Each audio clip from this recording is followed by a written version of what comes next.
An apparent murder-suicide in League City. Yeah, 2 kids were found inside the house where all of this went down. I'm Michelle Choi. They're live. Michelle, question for you this morning. How are those kids doing? Well, fortunately, they're okay, guys. Police tell us that neither the 7 or 2-year-old were hurt. However, investigators say they were inside the home when their mom and dad were shot to death in an apparent murder-suicide. Just an awful situation. The whole ordeal turned into a 4-hour-long standoff, but started around 10 last night after League City Police responded to this home in front of us here on Westwood Drive. Now, they just cleared the scene, but take a look at some scene video from earlier. Investigators say initially police responded to what they thought was a home invasion until witnesses told them they saw 40-year-old Nicholas Allen shoot and kill his wife, 35-year-old Erica Allen, before running back inside the home and locking himself inside with those 2 kids. Now, police say they found Erica laying face down in a neighbor's yard. When they couldn't make contact with the husband, a tactical team was called in. They then forced their way into the home and found Nicholas dead from a self-inflicted gunshot wound. They also found the 2 children unharmed. Now, we're told those 2 kids were taken to a hospital to be checked out. Back out here live, guys, here's another look at this home. In the driveway, you can actually see 4 U-Haul storage containers. It appears that, and there's a sold sign. I'm not sure if this family had just moved in or if they were moving out, but again, just an awful, heartbreaking situation. No word yet from investigators on what sparked all of this. Back to you. Michelle Choi, thank you for that report this morning for us live. We'll continue to follow this story on air and also online, and you can get the latest updates at KHOU.com as well as the KHOU 11 mobile app. At 6:34 this morning, a tragic update in the search for a missing Houston mother. Police confirmed it was Erica Hernandez inside the SUV that was pulled out of a Pearland pond on Tuesday. Last night, that Hernandez family, they gathered at that pond hours after that confirmation. Investigators believe Hernandez had been in that water since she went missing more than 3 weeks ago. Investigators say there was damage to Erica's SUV consistent with hitting a curb and going into the water. But her family still has questions like, what was she even doing there? They say she has no reason to be that far away from her Sunnyside home, about 10 miles from where she was found. Just because we found the vehicle and we found my sister, we're not done. We're still looking for answers. Pearland police have now taken over the investigation and did not rule out foul play. Last night, the family prayed for Erica and thanked the community for their constant support. This morning, they are asking, though, if you live in the area, check your home surveillance cameras for any clues early on April 18th. And we're going to continue following this investigation until it is solved. You can get the very latest updates as soon as we get them on KHOU.com or on the KHOU 11 mobile app. All right, at 6:36, Steph, now to another story we're following, and that's the fallout from the Colonial Pipeline ransomware attack. Yeah, the pipeline is flowing again, but the damage is already done. We're talking about gas shortages in parts of the South, and now questions about just how vulnerable we are to cyber attacks.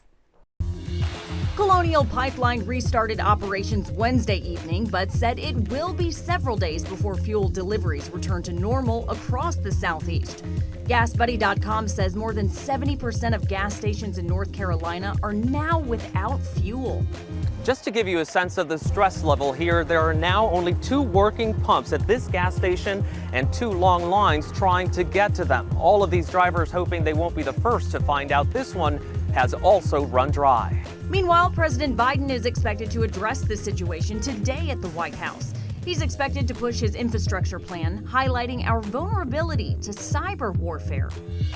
A judge is considering giving former police officer Derek Chauvin a longer sentence than recommended by Minnesota state guidelines. The judge agreed with prosecutors that there were a number of aggravating factors in George Floyd's murder. Sentencing is set for June 25th. Harvard was always my dream school. And I never really expected to be accepted to Harvard, nor attend Harvard. Accepted to every Ivy League school, 2 Spring ISD seniors chose Harvard. Davion Tatum is leaving Westfield High this year as valedictorian. Both he and Spring Early College Academy senior Cody Chow plan to pursue medical research. They haven't officially met yet, but plan to do so in Boston, where Harvard's located, if not before.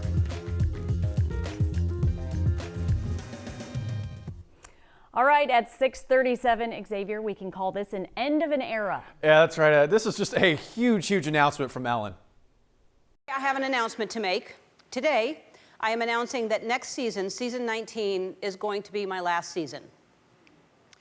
So, Yeah. 18 years. Ellen deciding to call it quits after 19 seasons. Of course, she's a talk show legend and a fixture right here on KHOU 11. So, Brandy, this is huge news. It really is. And you saw part of that announcement there. You're going to see the full announcement this afternoon. Speaking to The Hollywood Reporter, DeGeneres says her show was about spreading kindness and compassion, and that she felt like everything she stood for was being attacked. She says the allegations about the show being a toxic workplace really destroyed her, and that's one of the reasons she says it's time for something new. As a comedian, I have always understood the importance of timing.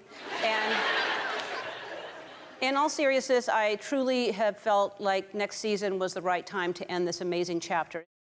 So this afternoon at 3, Ellen will sit down with Oprah to talk about walking away from the show nearly 2 decades in. You can watch it here on KHOU 11. And here's something else she told The Hollywood Reporter. She says she hopes her fans go with her wherever she goes, but she says even if she never does anything again, she's proud of what the show stood for and still stands for. So this morning, we want you to share your favorite moments from the Ellen Show with us. You can text them to us at 713-526-1111. And Brandy, I'm like a lot of folks, it's the first time I heard of you, but a lot of folks here in Houston probably remember a very personal moment for you, and that's when you appeared on the show after Harvey. Yes, if you hadn't flagged them down and they were going on the other side. So his name is Robert. He is married to Virginia. Yes. And they are very, very grateful. And I know that because we brought them here today. No!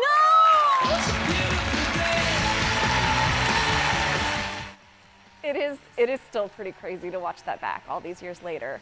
Some backstory, that is Robert Roberson and his wife Virginia. While we were live during storm coverage, photographer Mario Sandoval and I spotted him in his truck in floodwaters. We were able to flag down a couple reserve deputies who pulled him out. And that story just had the best possible ending. So again, this morning we've asked you, what is your favorite Ellen moment? Another favorite of mine is Kristen Bell and the sloth. She says she felt like a sloth was near. Ellen surprised her. A sloth is her favorite animal.